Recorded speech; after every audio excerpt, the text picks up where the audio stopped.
जय श्री कृष्णा। राधे राधे। स्वागत है आपका आपके अपने चैनल द रिलीजियस लाइफ में। कान्हा जी की कृपा आप पर और आपके परिवार पर हमेशा बनी रहे। दोस्तों, आज के इस वीडियो में जानेंगे कि सफला एकादशी के व्रत का पारण हमें किस प्रकार करना चाहिए, पारण करने की सही विधि क्या है, किस चीज से करना चाहिए। तो वीडियो में अंत तक बनी रहिए और आपसे अनुरोध है कि अगर पहली बार चैनल पर आए हैं तो चैनल को सब्सक्राइब अवश्य कर लीजिए और ज़्यादा से ज़्यादा वीडियो को शेयर करिए, साथ में लाइक भी कर दीजिए। तो चलिए अब हम जानते हैं कि एकादशी व्रत का पालन कैसे किया जाता है। तो देखिए, हम सभी जानते हैं कि एकादशी व्रत का पालन 3 दिन किया जाता है, दशमी, एकादशी और द्वादशी। अगर हम दशमी के दिन नियमों का पालन करते हैं, एकादशी के दिन व्रत करते हैं और अगर द्वादशी के दिन हम नियम पूर्वक पारण नहीं करते तो एकादशी व्रत का पूर्ण फल हमें प्राप्त नहीं होता है।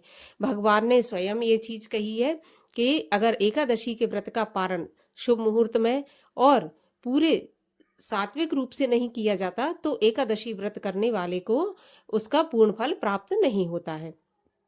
तो आपको क्या करना है कि आपको एकादशी की तरह ही सुबह ब्रह्म मुहूर्त में उठना है और भगवान श्री हरि विष्णु का पूजन जैसे आपने एकादशी के दिन किया था उसी प्रकार करना है। अपनी सामर्थ्य के अनुसार भोग लगाना है भगवान को। और जो तय समय होता है पारण का वो मैं आपको आगे बताऊंगी। तो उस समय पर आपको पारण करना है। अब आपको व्रत पारण करने से पहले सबसे पहले तो आपको जब आप व्रत पारण करने जाएं तो आप उससे पहले भगवान का पूजन अर्चन कर लें, तुलसी जी का पूजन करें, दीप दान करें, दीप जलाएं। भगवान के सामने हरे कृष्ण मंत्र का जितना हो सके आप जाप करें। तुलसी जी के सामने बैठकर माला पर आप हरे कृष्ण मंत्र का जाप करें, तुलसी जी की कथा सुने। तुलसी जी का जो चालीसा है वो भी आप पढ़ सकते हैं या सुन सकते हैं। और इस प्रकार से आप तुलसी की सेवा करें अपनी सामर्थ्य के अनुसार। अब आप पारण करने से पहले कुछ दान दक्षिणा अवश्य निकालें।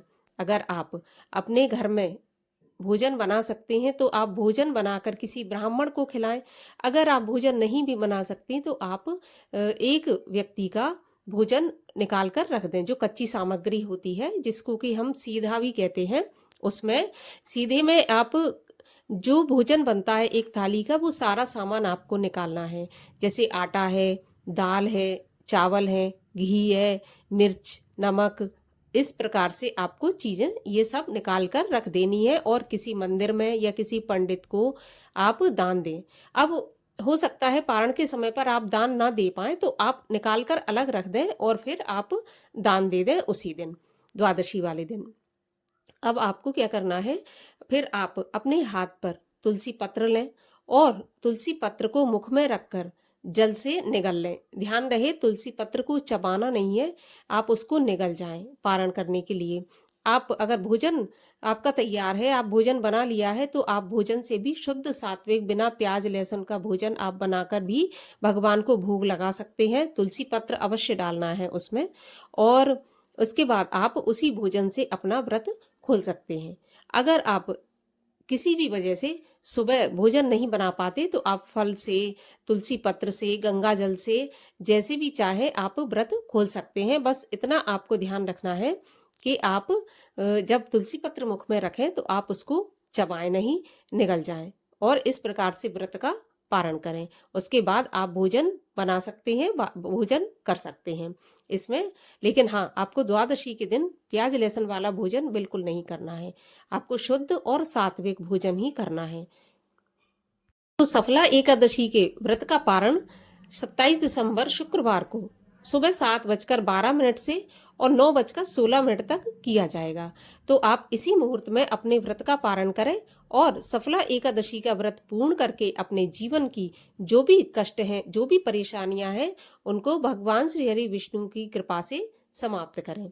तो इस प्रकार से आप सफला एकादशी व्रत का पारण करें। तो उम्मीद करती हूँ कि वीडियो आपको पसंद आया होगा। अगर वीडियो अच्छा लगा हो तो लाइक अवश्य कीजिए और प्लीज चैनल को सब्सक्राइब करके जाइए। चलिए मैं मिलती हूँ अब आपसे अगली वीडियो में। तब तक के लिए हरे कृष्ण।